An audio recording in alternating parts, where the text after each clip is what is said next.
अथ श्रीराघवाष्टकम्। कमललोचनौ काञ्चनाम्बरौ कवचभूषणौ कार्मुकान्वितौ कलुषसंहरौ कामितप्रदौ रहसि नौमितौ रामलक्ष्मणौ धृतशिखण्डिनौ दीनरक्षकौ धृतिहिमाचलौ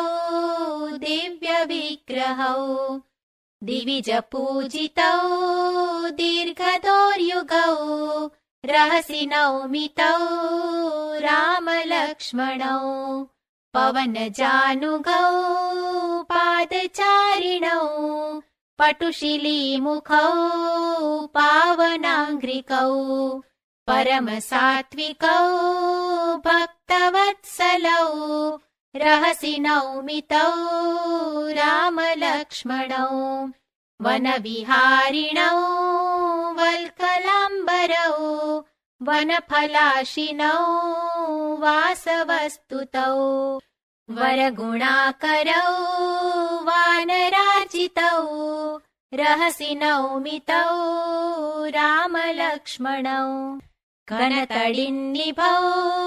खड्गधारिणौ घनजटाम्बरौ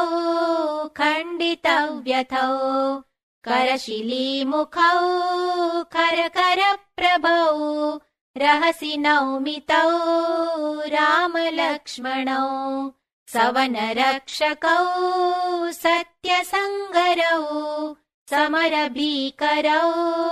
साहसान्वितौ सदयमानसौ सर्वपूजितौ रहसि नौमितौ रामलक्ष्मणौ मकरकुण्डलौ मौनिसेवितौ मनुकिरीटिनौ मानुषोत्तमौ मनुकुलेश्वरौ मञ्जुभाषिणौ रहसि नौमितौ रामलक्ष्मणौ वरगुणास्पदम्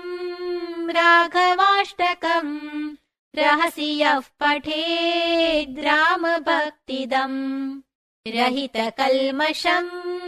रामसन्निधौ रविसमप्रभो राजते सदा रविसमप्रभो